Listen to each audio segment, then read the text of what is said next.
Hello everyone. ఇలాంటి మరిన్ని interesting informative videos కోసం మా ఛానల్ని సబ్స్క్రైబ్ చేసుకొని పక్కనున్న బెల్ ఐకాన్ని యాక్టివేట్ చేసుకోండి.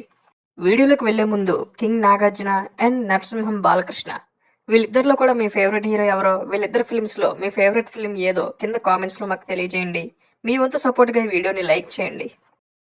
కింగ్ నాగార్జున అండ్ నరసింహం బాలయ్య ఇద్దరు కూడా టాలీవుడ్లో టాప్ స్టార్స్లో ఒకరు అండ్ టాప్ స్టార్ ఫ్యామిలీస్ నుంచి ఎంట్రీ ఇచ్చినటువంటి హీరోసే. ఇద్దరూ కూడా వాళ్ళ కెరీర్లో పీక్ స్టేజ్ స్టార్డమ్ ని చూసిన వాళ్ళే. ఇద్దరూ కూడా వాళ్ళ కెరీర్లో ఎన్నో black busters and super hits ని కలిగి ఉన్నారు.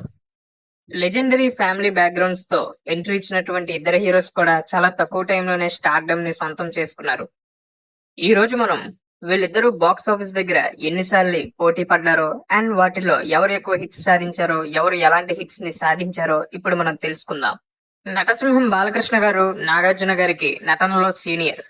ఎందుకంటే నాగార్జున గారు ఎంట్రీ ఇవ్వడానికి ముందే బాలకృష్ణ గారు ఒక స్టార్ హీరో.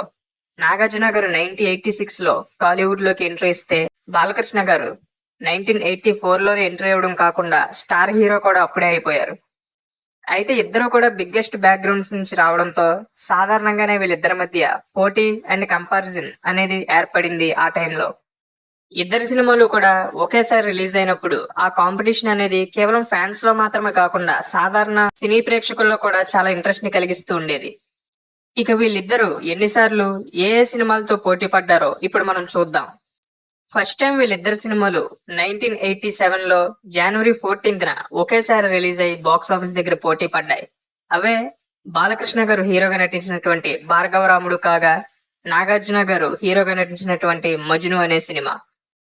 రెండు సినిమాలు కూడా బాక్స్ ఆఫీస్ దగ్గర మంచి హిట్స్ గా నిలిచాయి. వీటిలో మజ్ను సినిమా నాగార్జున గారికి హీరోగా మంచి పేరుని తీసుకొచ్చింది. ఆ తర్వాత మళ్ళీ 1987 లోనే ఏప్రిల్ 9న నాగార్జున గారి కలెక్టర్ గారి అబ్బాయి సినిమా రిలీజ్ అయ్యి సూపర్ హిట్ గా నిలవగా, ఇక వారం రోజుల గ్యాప్ తర్వాత రిలీజ్ అయినటువంటి బాలకృష్ణ గారి సాహస సామ్రాట్ బాక్స్ ఆఫీస్ దగ్గర డీసెంట్ హిట్ గా నిలిచింది. ఇక అదే ఇయర్ నవంబర్ 12న రిలీజ్ అయినటువంటి నాగార్జున గారి కిరాయి దాదా సినిమా బాక్స్ ఆఫీస్ దగ్గర హిట్ గా నిలవగా, ఆ తర్వాత నవంబర్ 18న రిలీజ్ అయినటువంటి బాలకృష్ణ గారి భానుమతి గారి మొగుడు సినిమా బాక్స్ ఆఫీస్ దగ్గర ఫెయిల్యూర్ గా నిలిచింది. అయితే ఫెయిల్యూర్ గా నిలిచిన కొద్ది వరకు సక్సెస్ఫుల్ కలెక్షన్స్ నే ఈ సినిమా బాక్స్ ఆఫీస్ దగ్గర సాధించి నాగార్జున గారి సినిమాకి టఫ్ కాంపిటీటర్ గా నిలిచింది ఈ ఫిలిం. బాలకృష్ణ గారి బాక్స్ ఆఫీస్ స్టామినా అనేది ఫ్లాప్ సినిమాలతో కూడా హిట్ రేంజ్ కలెక్షన్స్ ని సాధించడం అనేది ఈ సినిమా అందరికీ ప్రూవ్ చేసిందనే చెప్పాలి. ఇక 1987లోనే ముందుగా జూలై 31న రిలీజ్ అయింది బాలకృష్ణ గారి రాము అనే సినిమా. ఈ సినిమా బాక్స్ ఆఫీస్ దగ్గర హిట్ గా నిలవగా, ఇక కొద్ది రోజుల గ్యాప్ తర్వాత ఆగస్ట్ 12న ఆడియన్స్ ముందుకు వచ్చినటువంటి నాగార్జున అండ్ అక్కినేని నాగేశ్వరరావు గారు కలిసి నటించినటువంటి film Agniputrudu cinema box office దగ్గర అంతగా సక్సెస్ ని సాధించలేదు. ఇలా ఈ విధంగా 1987లోనే వీళ్ళిద్దరూ కూడా 4 సార్లు బాక్స్ ఆఫీస్ దగ్గర పోటీ పడ్డారు. ఇక 1988లో మే 6న రిలీజ్ అయినటువంటి నాగార్జున గారి చిన్నబాబు సినిమా బాక్స్ ఆఫీస్ దగ్గర ఫెయిల్యూర్ గా నిలవగా, ఆ తర్వాత వారం రోజుల గ్యాప్ లో మే 11న ఆడియన్స్ ముందుకు వచ్చినటువంటి బాలకృష్ణ గారి తిరగబడ్డ తెలుగు బిడ్డ కూడా బాక్స్ ఆఫీస్ దగ్గర ఫెయిల్యూర్ గా నిలిచింది. అయితే నాగార్జున గారి సినిమాతో పోల్చుకుంటే కొద్ది వరకు మంచి కలెక్షన్స్ ని సాధించింది ఈ సినిమా. బట్ ఓవరాల్ గా రెండు సినిమాలు కూడా బాక్స్ ఆఫీస్ దగ్గర ఫెయిల్యూర్స్ గా నిలవాల్సి వచ్చింది.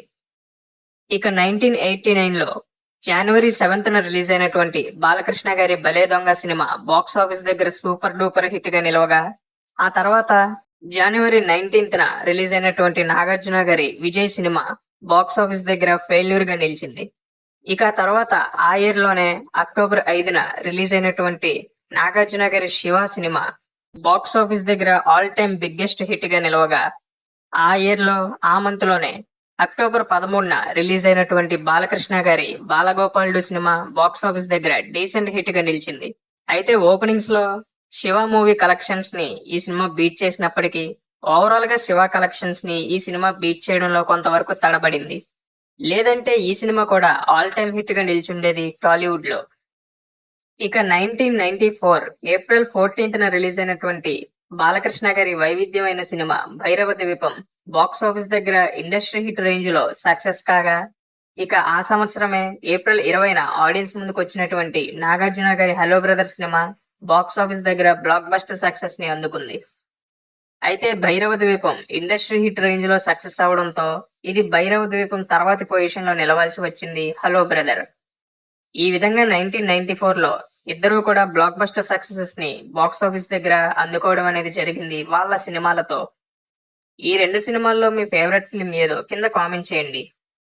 ఇక 1997లో అక్టోబర్ 23న రిలీజ్ అయినటువంటి బాలకృష్ణ గారి దేవుడు సినిమా బాక్స్ ఆఫీస్ దగ్గర యావరేజ్ సక్సెస్ ని సాధించగా, ఆ తర్వాత అక్టోబర్ 30న రిలీజ్ అయినటువంటి నాగార్జున గారి మోస్ట్ హైప్డ్ ఫిలిం రక్షకుడు సినిమా బాక్స్ ఆఫీస్ దగ్గర డిజాస్టర్ గా నిలిచింది. ఇలా ఈ పోటీలో ఇద్దరు కూడా ఫెయిల్యూర్స్ ని అందుకున్నప్పటికీ బాలకృష్ణ గారి దేవుడు సినిమాయే కొంచెం మంచి సక్సెస్ ని సాధించింది, యావరేజ్ గా నిలిచింది. ఇక రక్షకుడు డిజాస్టర్ గా నిలిచి అందరినీ డిసప్పాయింట్ చేసింది.